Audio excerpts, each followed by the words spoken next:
Galit nga ba si dating Presidenteng Gloria Macapagal Arroyo kay Sara Duterte? Mga kababayan, ang ating mga katanungan, maaaring masagot po natin yan, lalong-lalo na kung napanood ninyo, or lalong-lalo na kung napapanood nyo po, kung ano ang hitsura ng pagmumukha ni Gloria pagkatapos niyang humarap kay Sara. Nako po, eto na mga kababayan. Hindi nga ba galit or galit nga ba? Kasi mga kababayan, ito po, ipakita ko po sa inyo ang naturang paghaharap ni Gloria at ni Sara na siyempre nagsishake hands yung dalawa. Nangumusta itong si Sara, lumapit naman itong si Gloria.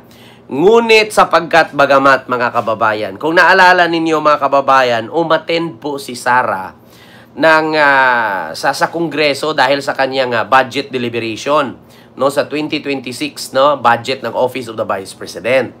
So alam naman po natin na si Gloria Arroyo po ay isang congresswoman po ng Pampanga. So ngayon mga kababayan, siguro dumating si Gloria, nagpakita itong si Sara. Ngunit mga kababayan, ay nung paglapit ni Gloria, nung pagtalikod, makikita mo yung mukha. Ito po mga kababayan ako. Ito ang umpisa mga kababayan. Galit na galit si Gloria Arroyo. Hindi natin to masasabing fake news. Ito or AI Ito po ito. Ayan. Kita mo yung mukha ni Gloria? Tingnan niyo. Nakangiti siya, kaharap si Sara. Putang inang yan, no? Nakangiti, Bakit ganun? Yung ngiti-ngiti ka, tapos yung pagtalikod na wala yung ngiti. Kita mo, yung, ito sa talikod. Wala na agad. Di ba? Kaya nga sabi ko sa inyo mga kababayan,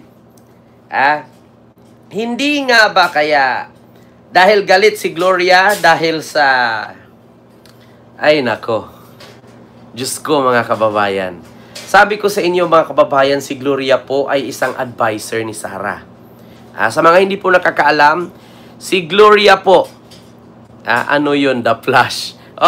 Si Gloria po ang advisor ni Sara bilang Vice President. Ngunit mga kababayan, sapagkat bagamat nakita nyo naman po yung hitsura ni Gloria nung ito po yung lumapitan ni Sara. Ayan po, tignan ninyo, nakangiti. Pagtalikod, tignan nyo. Nawala yung ngiti agad. Ayan. Shake hands. Talikod, ngiti. Putol diretso ngiti Di ba kapag tayo mga kababayan, siyempre, hi, hello, good morning, good evening. Tapos pag-aalis yung tao, siyempre nakangiti ka pa rin kasi binati ka. Di ba? Tapos siyempre may kasama ka. Si matagal kong kaibigan. Kakilala ko yun.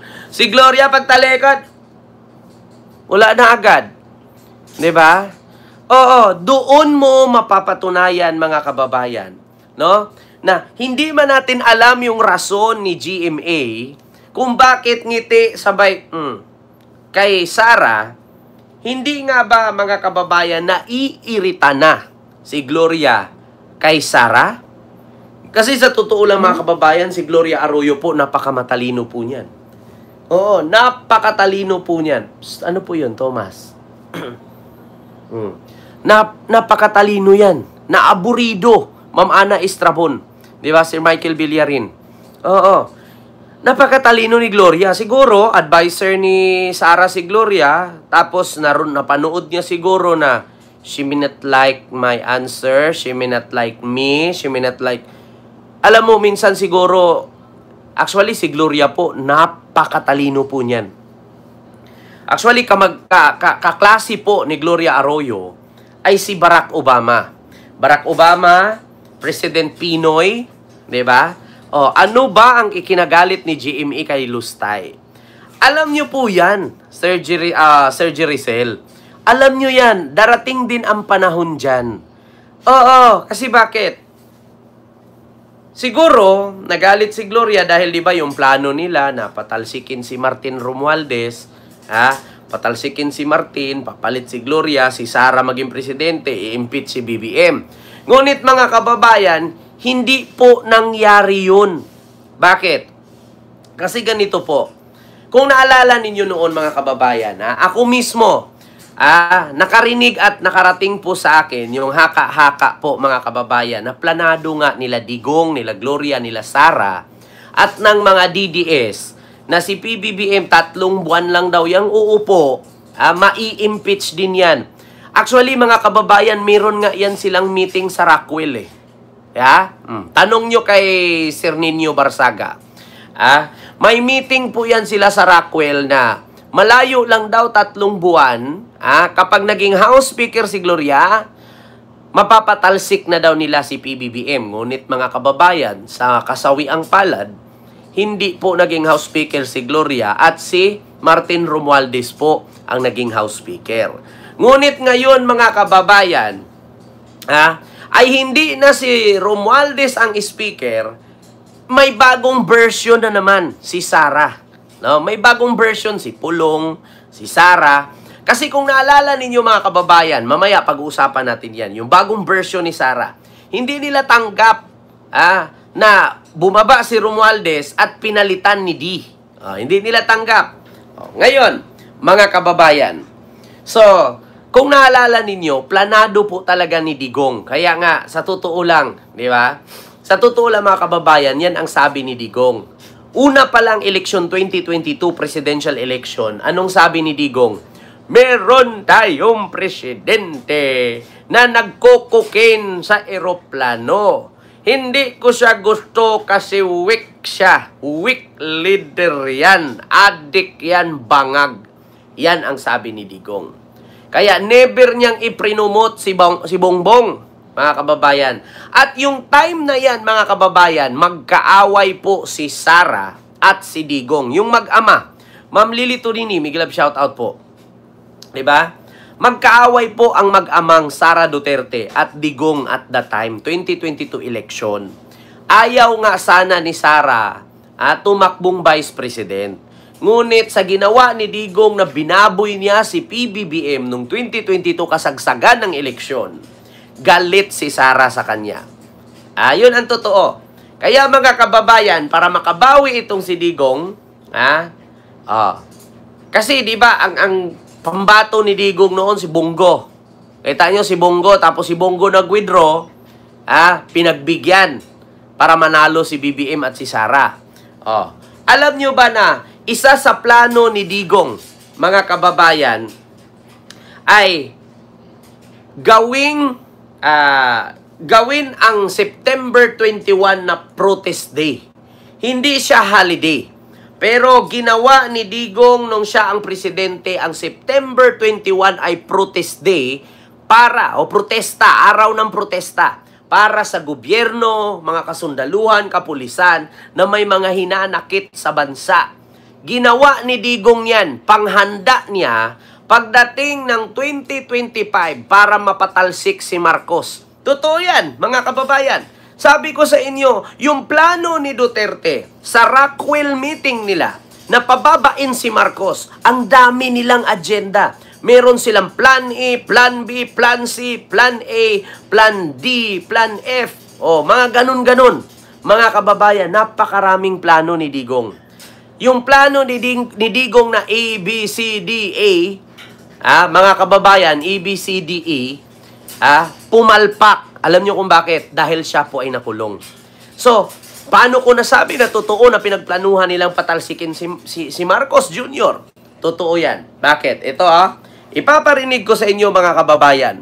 Bukod sa galit na si Gloria kay Sara, ipapanood ko sa inyo. Ito po yung plano ni Digong. Kaya, mula po noon 8 years ago, presidente pa lang si Digong, ginawa na ni Digong, 2017 niya dineclared na ang September 21 ay protest day.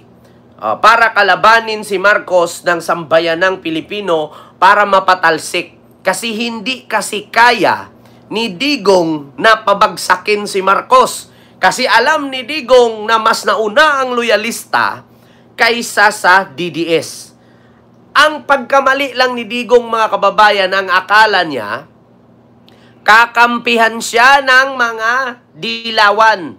Ang pagkakamali ni Digong, ang dilawan ay sumuporta kay Marcos. Kaya ngayon, solo flight ang DDS. Ang sabi 32 million, hindi na nga aabot 100. Eto na, mga kababayan. Eto po. A holiday. I have declared it as a day of protest. Lahat ng gustong magprotesta laban sa gobyerno, laban sa pulis, sa military o lahat, magbabaan kayo dyan. September 21 is not a holiday. I have declared it as a day of protest. Lahat ng gustong magprotesta laban sa gobyerno, laban sa pulis, sa military o lahat, magbabaan kayo dyan. September 21 is not a holiday. I have declared it as a day of protest. Lahat ng gustong magprotesta laban sa gobyerno, laban sa pulis, sa military o lahat, magbabaan kayo dyan. Kita ninyo? Hinanda talaga ni Digong yan. Kasi plano nga nilang pabagsakin si Marcos. Ngayon, mga kababayan, yan bang lahat, mga kababayan, na pag-resign ni Romualdez? Planado yan ni Digong na mag-resign si Romualdez. Bakit? Biruin mo, nung nagsalita si Sara Diskaya, sa interview ni Bato, kailan ka tumanggap ng proyekto at kumita ng malaki? 2016 onward. Pero anong hiniling ni Marcoleta at ni Bato? 2022 onward.